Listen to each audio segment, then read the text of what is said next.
Hallelujah. Amen. glory to God. ஹல்லேலூயா. ஸ்தோத்திரம். ஒரு முறை கூட welcome every one of you in the mighty name of our Lord and Savior Jesus Christ. இந்த Christmas நாட்களிலே நாம் வந்திருக்கிறோம். எல்லா இடங்களிலும் டெக்கரேஷன் பண்ணப்பட்டிருக்கிறது. கேரல் ரவுண்ட்ஸ் ஸ்டார்ட் ஆகிவிட்டது. பிள்ளைகள் ரொம்ப உற்சாகமாக இருக்கிறார்கள். ஃபேமிலிஸும் ரொம்ப உற்சாகமாக இருக்கிறார்கள். இயேசு கிறிஸ்துடைய பிறப்பு நம்முடைய வாழ்க்கையில் கொடுக்கப்பட்டிருக்கான ஒரு நல்ல ஒரு ஆசீர்வாதமான நாட்கள். இது நம்முடைய ஆவிக்குரிய வாழ்க்கையிலும் ஏன் இயேசு கிறிஸ்து இந்த உலகத்திலே வந்தார் என்பதிலே நாம் அறிந்து கொள்வதிலே மிகவும் உற்சாகமான ஒரு காரியம். லாஸ்ட் வீக்கில் நாம் மெடிடேட் பண்ணினோம். A branch came out from the stump. ஒரு முறிந்து போன அல்லது டைடான ஃபெயிலியரான ஒரு ஸ்டம்பிலிருந்து ஒரு நியூ பிரான்ச், ஒரு நியூ ஹோப் நமக்கு கொடுக்கப்பட்டது. த நியூ நம்பிக்கை, இந்த நியூ ஹோப்பு தான் நம்முடைய வாழ்க்கையில் இன்றைக்கும் நம்பிக்கையாய் காணப்படுகிறது. இயேசு கிறிஸ்து இந்த உலகத்திலே வந்தது நமக்கு ஒரு நம்பிக்கையை தருகிறதா இருக்கிறது. Today let us move on another important subject, the book of Isaiah chapter 7. ஏசாயா தீர்க்கதரிசியின் புஸ்தகம் 7வது அதிகாரம். There is a big story. I want to read in the book of Isaiah chapter 7 verse 14. ஏசாயா தீர்க்கதரிசியின் புஸ்தகம் 7வது அதிகாரம் 14வது வசனம். ஆதலால் ஆண்டவர் தாமே உங்களுக்கு ஒரு அடையாளத்தை கொடுப்பார். இதோ ஒரு கன்னிகை கர்ப்பவதியாகி ஒரு குமாரனை பெறுவாள். அவருக்கு இம்மானுவேல் என்று பெயரிடுவாள். ஆமென். glory to God. தீர்க்கதரிசியாகிய எசாயா மூலமாக கொடுக்கப்பட்ட வார்த்தை. இதோ ஒரு கன்னிகை கர்ப்பவதியாகி ஒரு குமாரனை பெறுவாள். அவருக்கு இம்மானுவேல் என்று பெயரிடுவாயாக. Therefore the Lord himself will give you a sign. The virgin will conceive and give birth to a son and will call him Emmanuel. Emmanuel என்பதற்கு கர்த்தர் நம்மோடு கூட இருக்கிறார் என்று அர்த்தம். God is with us. கர்த்தர் நம்மோடு கூட இருக்கிறார். The Christmas is very near to us. The world begins to sparkle. Streets brighten with lights. Stores play joyful carols. Homes fill with decorations. And children count the days until the Christmas to celebrate the birth of Savior Jesus Christ. We are almost close to celebrate Christmas Day. Close to 18 more days we are waiting to celebrate the birth of Lord Jesus Christ. Christmas is not merely a season, it is a declaration. Christmas is a declaration. What is the declaration? God is with us.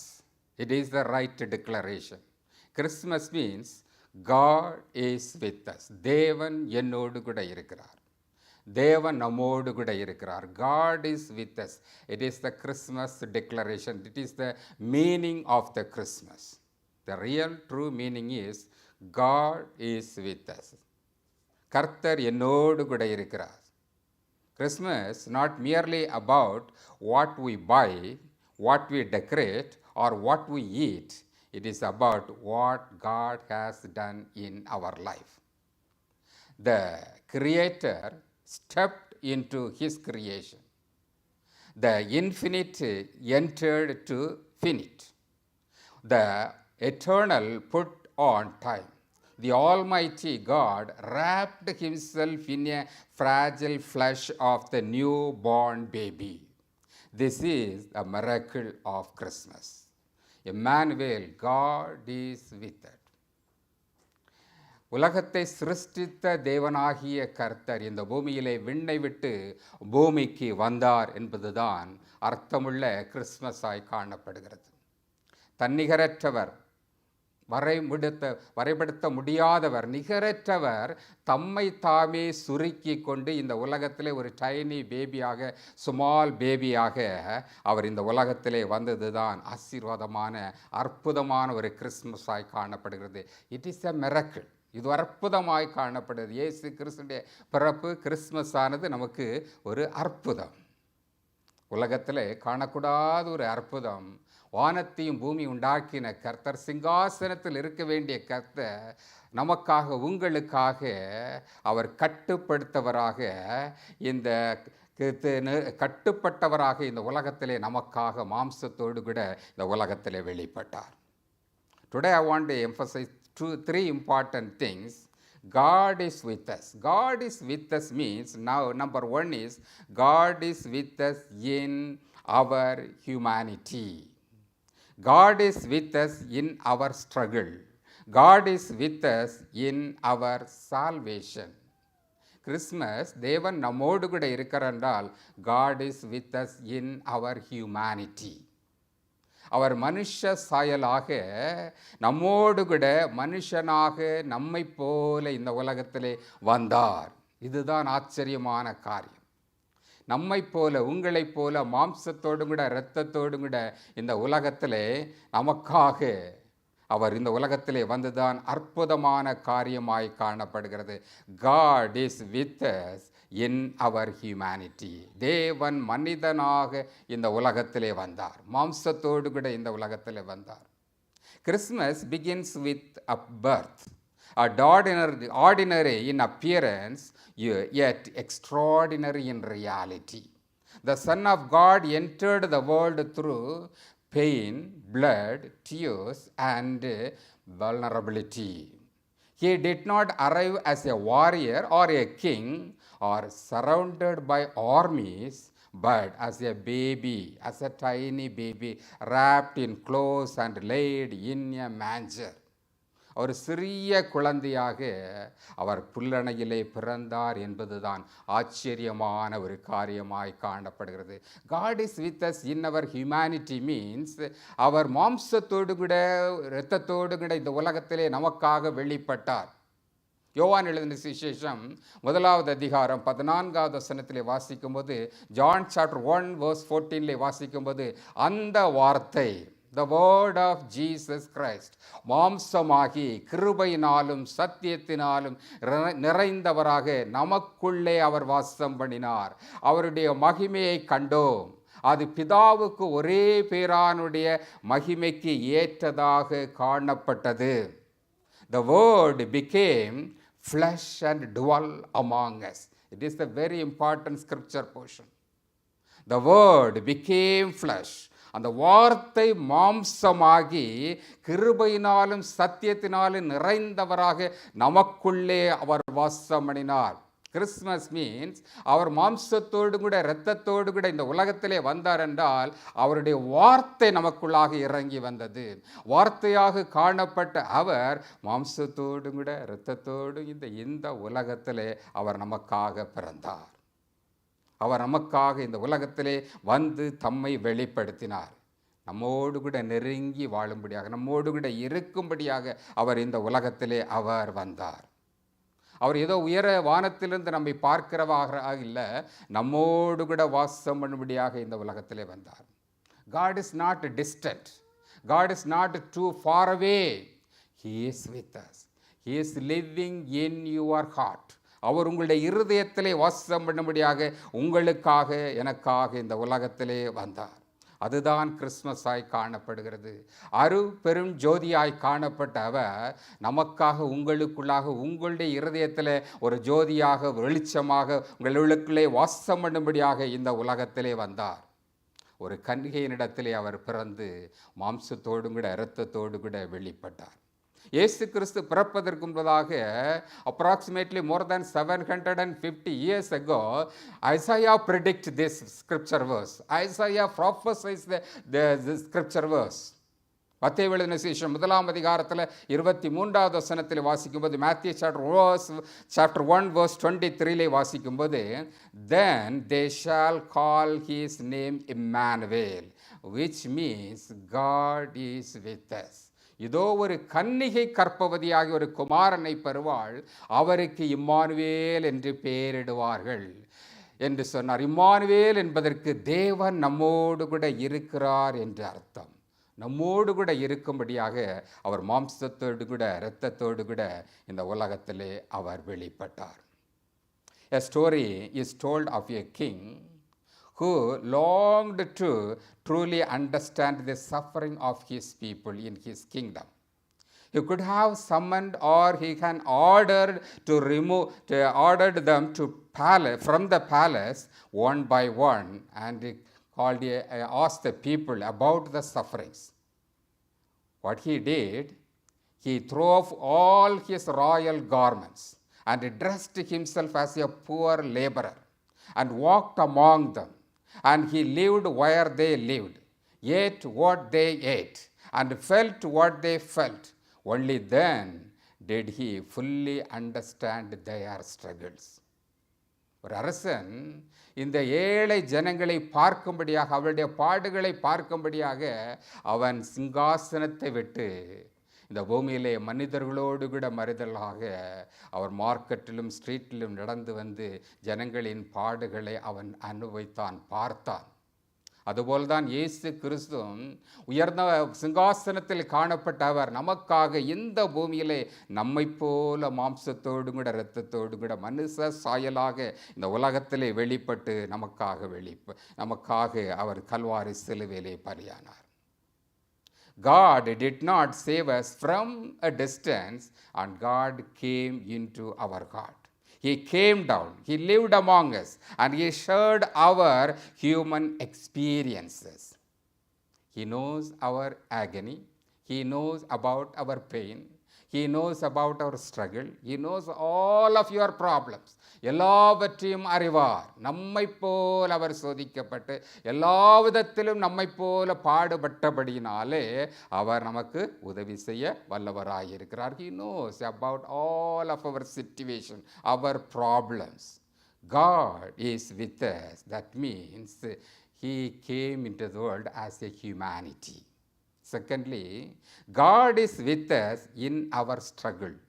நம்முடைய பிரச்சனைகளிலே, நம்ம போராட்டங்களிலே அவர் நம்மோடு கூட இருக்கிறார். God is with us.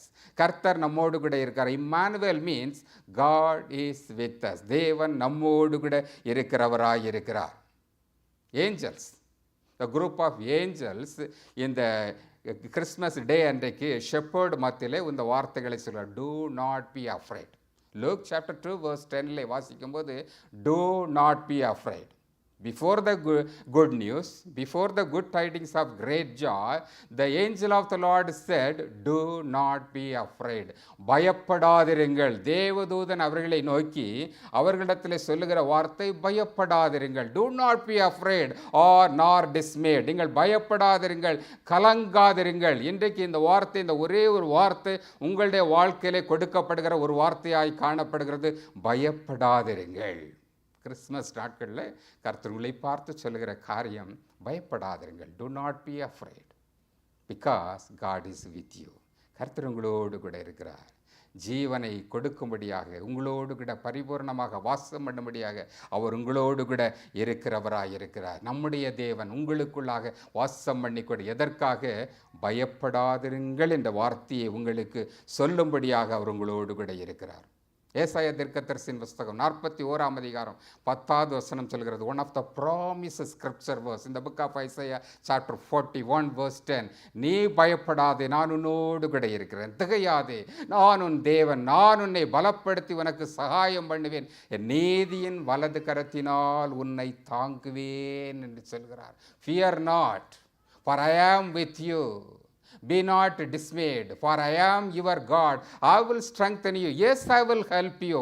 I will uphold you with my righteous right hand.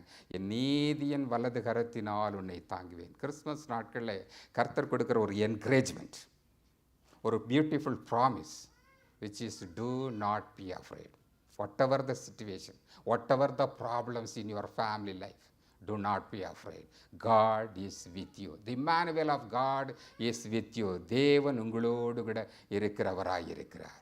அப்போஸ்தலனாகிய பவுல் இது அருமையாக எழுதுகிறார். பிலிப்பியருக்கு நிருபத்திலே 4வது அதிகாரம் 6வது 7வது வசனத்திலே வாசிக்கும்போது, பிலிப்பியன் chapter 4 verses 6 and 7 வாசிக்கும்போது, நீங்கள் ஒன்றுக்கும் கவலைப்படாமல் எல்லாவற்றையும் குறித்து உங்கள் விண்ணப்பங்களை ஸ்தோத்திரத்தோடு கூட ஜெபத்தினாலும் வேண்டுதனாலும் தேவனுக்கு தெரியப்படுத்துங்கள். அப்பொழுது எல்லா புத்திக்கு மேலான தேவ சமாதானம் உங்கள் இருதயங்களும் உங்கள் சிந்தனைகளையும் கிறிஸ்து இயேசுவுக்குள்ளாக காத்துக்கொள்ளும். Be anxious for nothing, but in everything by prayer and supplication with thanksgiving. Let your request be made known unto God, and the peace of God, which surpasses all understanding, will guard your mind and heart through Jesus Christ. Amen. Hallelujah. கர்த்தர் உங்களை திடப்படுத்துவார், பயப்படாதிருங்கள் என்று இந்த Christmas நாட்களிலே உங்களோடு கூட சொல்லுகிறார். எதை குறித்தும் கவலை வேண்டாம், கர்த்தர் உங்களோடு கூட இருக்கிறார். Because He is with us. The Emmanuel of God is with us. Peace is not the absence of problems, it is the presence of Emmanuel in the midst of the storm, in the midst of the struggle, in the midst of the problem. God is with us. கர்த்தர் நம்முடைய இருளின் நாட்களிலே, பிரச்சனைகளின் நாட்களிலே கர்த்தர் உங்களோடு கூட இருக்கிறவராயிருக்கிறார். God enters our storm. நம்முடைய புயல்கள், நம்முடைய நெருக்கங்களில் மத்தியிலே அவர் நம்மோடு கூட இருக்கிறவராயிருக்கிறார். Jesus is the living proof that God enters in our struggles. நம்முடைய பிரச்சனைகளின் மத்தியிலே, வேதனைகளின் மத்தியிலே அவர் நம்மோடு கூட இருக்கிறார். கிறிஸ்மஸ் நாட்களிலே அநேக மணி ஸ்பெண்ட் பண்ணுவீர்கள். மணி ப்ராப்ளம் இருக்கலாம், ஃபினான்சியல் ப்ராப்ளம் இருக்கலாம், உள்ள சிச்சுவேஷன் டஃப்பாக இருக்கலாம். ஆனாலும் கர்த்தர் உங்களோடு கூட இன்றைக்கு பேசுகிற வார்த்தை, கர்த்தர் உங்களோடு கூட இருக்கிறார். Emmanuel of God is with us. அவர் உங்களோடு கூட இருந்து உங்களை வழி நடத்துகிறவராக இருக்கிறார். God is not far distance. He is not a distant place. He is with us. அவர் உங்களுக்குள்ளாக, உங்கள் இருதயத்துக்குள்ளாக வாசம் பண்ணி கொண்டிருக்கிறவராக இருக்கிறார். அவர் எவர் பிரசன்ட் ஹெல்ப்பாக என்றென்றைக்குமாக இருக்கிறார். அவர் ஏதோ ஒரு நாள் அவர் உதவி செய்கிறவர் அல்ல, என்றைக்கும் எல்லா நாட்களிலும் அவர் நமக்கு உதவி செய்கிறவராயிருக்கிறார். சங்கீதங்களின் புஸ்தகம் 46வது சங்கீதத்தில் வாசிக்கும்போது, சாம் நம்பர் 46 verse 1 வாசிக்கும்போது, God is with us. தேவன் நமக்கு அடைக்கலமும் பலனும், ஆபத்து காலத்தில் அனுகூலமான துணையுமானவர். God is our refuge and strength, a very present help in trouble. நமக்கு அம்மோடு கூட இருக்கிற தேவனாயிருக்கிறார். God is with us in our struggle. Not only God is with us in our salvation.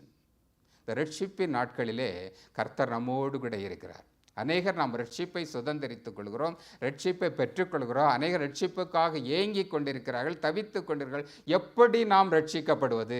இந்த ரட்சிப்பை நான் எப்படி சுதந்திரித்துக் கொள்கிறது?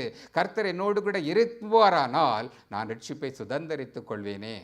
இன்றைக்கு கர்த்தருடைய வார்த்தை நம்மை பார்த்து சொல்கிறது, அவர் உங்களுக்கு ரட்சிப்பை தரும்படியாக நம்மோடு கூட இருக்கிறவராயிருக்கிறார். உங்களை ரட்சிக்கும்படியாக அவர் நம்மோடு கூட, உங்களோடு கூட இருக்கிறவராயிருக்கிறார். God came into the world 2000 years ago to save us. நம்மை ரட்சிக்கும்படியாக இந்த உலகத்திலே வந்தார். யோசேப்பு நித்திரையா இருக்கும்போது யோசேப்போடு கூட தரிசனத்தில் தேவனாகிய கர்த்தர் பேசுகிறார். Matthew chapter 1 verse 21 வாசிக்கும்போது இயேசு கிறிஸ்துவை குறித்து சொல்லப்பட்ட வார்த்தை என்ன? You shall call his name Jesus. அவரை இயேசு என்று அழைப்பாயாக, ஏனெனில் அவர் தமது ஜனங்களின் பாவங்களை நீக்கி அவர்களை ரட்சிப்பார். இயேசு என்ற நாமமானது, அந்த நாமத்தினாலே நமக்கு ரட்சிப்பு உண்டாக்கப்படுகிறது. இயேசு கிறிஸ்துவினாலே உங்களுக்கு ரட்சிப்பு உண்டாக்கப்படுகிறது. You shall call his name Jesus, for he will save us his people from their sin. பாவங்களிலிருந்து நம்மை ரட்சிக்கும்படியாக இயேசு கிறிஸ்து பரலோகத்திலிருந்து இந்த பூலோகத்திலே உங்களுக்காக இந்த உலகத்திலே வந்தார். உங்கள் பாவங்களை மன்னிக்கும்படியாக, உங்களுக்கு ரட்சிப்பை உண்டாக்கும்படியாக, உங்களுக்கு ஒரு விடுதலையை கொடுக்கும்படியாக இயேசு கிறிஸ்து இந்த உலகத்திலே நமக்காக இந்த உலகத்திலே அவர் பிறந்தார். He is the bridge between our heavenly Father to us. நமக்கும் அவருக்கும் இடையே, பிதாவுக்கும் இடையே அவர் ஒரு மத்தியஸ்தராக நமக்காக வரும்படியாக இந்த உலகத்திலே வந்தார். தேவனோடு கூட பேசும்படியாக, தேவனோடு கூட சேரும்படியான சிலாக்கியம் 400 இயர்ஸாக இல்லாமல் இருந்தது. ஒரு இருளின் நாட்களிலே காணப்பட்டது. பிஃபோர் த மேத்யூ காஸ்பலுக்கு முன்னதாக ஒரு இருள் காணப்பட்டது. ஜனங்கள் தேவனோடு கூட பேசக்கூடாதபடி இருந்தார்கள். There was no prophetical word, there was no prophecy. எந்த விதமான தீர்க்கதரிசிகளும் இல்லாதவர்களாக இருந்தார்கள். ஒரு இருளின் நாட்களிலே, கடினமான நாட்களிலே காணப்பட்டார்கள். ஆனால் கர்த்தரோ இயேசு கிறிஸ்துவின் மூலமாக நம்மோடு கூட பேசும்படியாக, அவர் நமக்கு ஒரு மீடியேட்டராக இருக்கும்படியாக இயேசு கிறிஸ்துவை நமக்காக கொடுத்தார். Christmas means God is our mediator. கர்த்தர் பிதாவுக்கும் நமக்கும் இடையாக ஒரு மீடியேட்டராக வரும்படியாக இந்த உலகத்திலே வந்தார். அவர் பிதாவுடைய வலது பார்சத்தில் இருக்கிறார் என்றால் the reason is he is mediating between you and God. தேவனுக்கும் உங்களுக்கும் இடையே அவர் ஒரு மத்தியஸ்தராக இருக்கும்படியாக வலது பார்சத்தில் இருந்து உங்களுக்காக இன்றைக்கும் பரிந்து பேசிக்கொண்டே இருக்கிறார். பிதாவினிடத்திலே நமக்காக உங்களுக்காக அவர் பரிந்து பேசிக்கொண்டிருக்கிறார். Jesus came into the world for our salvation. நம்முடைய ரட்சிப்பை உறுதிப்படுத்தும்படியாக இந்த உலகத்திலே வந்தார். நாம் பாவிகளாக இருக்கையில் கிறிஸ்து இயேசு இந்த உலகத்தில் வெளிப்பட்டபடினாலே அவருடைய அன்பு, இந்த அன்பு மகா பெரிதாக காணப்படுகிறது. Roman chapter 8 verse 5 chapter 5 verse 8 வாசிக்கும்போது, ரோமருக்கு எழுதின நிருபம் 5ஆம் அதிகாரம் 8வது வசனத்தில் வாசிக்கிறது, it is a powerful statement. நாம் பாவிகளாக இருக்கையில் கிறிஸ்து நமக்காக மரித்ததினாலே தேவன் நம்மேல் வைத்த அன்பை விளங்க பண்ணுகிறார். God demonstrated his own love toward us in this, while we were still sinners, Christ died for us. நாம் பாவிகளாய் இருக்கையில் கிறிஸ்து நமக்காக மரித்ததினாலே தேவன் நம்மேல் வைத்த அன்பை விளங்க பண்ணுகிறார். Emmanuel came not only to be with us, but to bring us back to God. தேவனோடு கூட நம்மை சேர்க்கும்படியாக. Emmanuel came here to save us. நம்மை ரட்சிக்கும்படியாக, தேவனோடு கூட சேரும்படியாக, ஒரு ஐக்கியத்தை உருவாக்கும்படியாக தேவனாகிய கர்த்தர் இந்த உலகத்திலே தமது குமாரனாகிய இயேசு கிறிஸ்துவை, நம்முடைய இரட்சகராகிய இயேசு கிறிஸ்துவை இந்த உலகத்திலே அனுப்பி வைத்தார். அவர் மூலமாக ரட்சிப்பை நாம் சுதந்தரித்துக் கொள்கிறோம். அவர் மூலமாக இந்த கிருபையை பெற்றுக்கொள்கிறோம். So Christmas means God is with us for our salvation. 1 Timothy chapter 1 verse 15 வாசிக்கும்போது, 1 தீமோத்தி 1ஆம் அதிகாரம் 15வது வசனத்தில் வாசிக்கும்போது, Christ Jesus came into the world to save sinners. பாவிகளை ரட்சிக்கும்படியாக இயேசு கிறிஸ்து இந்த உலகத்திலே வந்தார். கிறிஸ்மஸ் டே என்பது இயேசு கிறிஸ்து பாவிகளாகிய நம்மை, உலகத்தில் இருக்கிற எல்லா ஜனங்களையும் ரட்சிக்கும்படியாக இந்த உலகத்திலே வந்தார். திஸ் வேர்ட், இந்த வார்த்தையானது உண்மையும் எல்லா அங்கீகரிப்புக்கும் பாத்திரமாய் காணப்படுகிறது. பவுல் சொல்கிறார், அவர்களில் பிரதான பாவி நானாய் இருக்கிறேன் என்று சொல்கிறார். எல்லாரிலும் நான் பாவி என்று சொல்கிறார். நானே பிரதான பாவியாய் காணப்படுகிறேன். பாவிகளை ரட்சிக்க இயேசு கிறிஸ்து இந்த உலகத்திலே வந்தார். இன்னொரு அருமையான வார்த்தை லூக்கா எழுதின சுவிசேஷம் 19வது அதிகாரம் 10வது வசனத்திலே வாசிக்கும்போது, ஏன் தேவகுமாரனாகிய இயேசு கிறிஸ்து இந்த உலகத்திலே வந்தார்.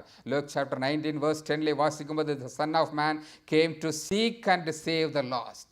இழந்து போனதை தேடவும் ரட்சிக்கும் மனுஷ குமாரன் இந்த உலகத்திலே வந்தார். பாவிகளை ரட்சிக்கும்படியாக இயேசு கிறிஸ்து இந்த உலகத்திலே வந்தார். நீதிமான்களை அல்ல, பரிசுத்தவான்களை அல்ல, பாவிகளை ரட்சிக்கும்படியாக இயேசு கிறிஸ்து இந்த உலகத்திலே வந்தார். Gospel of Mark chapter 2 verse 17 வாசிக்கும்போது, மார்க் எழுதின சுவிசேஷம் 2ஆம் அதிகாரம் 17வது வசனத்திலே வாசிக்கும்போது, I have not come to call the riches but sinners. இயேசு பிணியாளிகளுக்கு வைத்தியன் வேண்டியதை அல்லாமல் சுகமுள்ளவர்களுக்கு வேண்டியதில்லை, நீதிமான்களை அல்ல, பாவிகளையே ரட்சிக்கும்படியாக இந்த உலகத்திலே வந்தேன் என்று சொல்கிறார். He loves all the sinners, but he hates the sin. He hates the sin, at the same time he loves all the sinners. அவர் எல்லா பாவிகளையும் நேசிக்கிறவராயிருக்கிறார். பாவத்தை வெறுத்தாலும் பாவிகளை நேசிக்கிற இரட்சகர் நமக்காக இந்த உலகத்தில் இருக்கிறார். உங்களோடு கூட வாசம் பண்ணும்படியாக இம்மானுவேலாகிய தேவனாகிய கர்த்தர் உங்களுக்காக எனக்காக இந்த உலகத்திலே வந்தார். இதைத்தான் ஜான் த பேப்டிஸ்ட் சொல்லும்போது சொல்கிறார். ஜான் சாப்டர் 1 verse 29 வாசிக்கும்போது, behold he is the lamb of God. Behold he is the lamb of God. இதோ உலகத்தின் பாவத்தை சுமந்து தீர்க்கிற தேவ ஆட்டுக்குட்டி. இவர்தான் உலகத்தின் பாவங்களை சுமந்து தீர்க்கிறதான தேவ ஆட்டுக்குட்டியாய் காணப்படும். எல்லா மனுஷருடைய பாவங்களை மன்னிக்கும்படியாக மீட்கும்படியாக நமக்காக இந்த உலகத்தில் தேவாட்டுக்குட்டியாக வந்தார். தேவாட்டுக்குட்டியாக இயேசு கிறிஸ்து நமக்காக கொடுக்கப்பட்டார். என்றைக்கும் தேவாட்டுக்குட்டியாக கல்வாரி சிலுவையில் அவர் மரித்தார். இயேசு ஏன் இந்த உலகத்தில் வந்தார்? We are looking at the small manger. நாம் அந்த இயேசுடைய பிறப்பிலே மாட்டுத் தொழுவத்தை மாத்திரம் பார்க்கிறோம். கல்வாரி இல்லாமல் மாட்டுத் தொழுவம் இல்லை. கல்வாரி சிலுவை இல்லாமல் கிறிஸ்மஸ் இல்லை.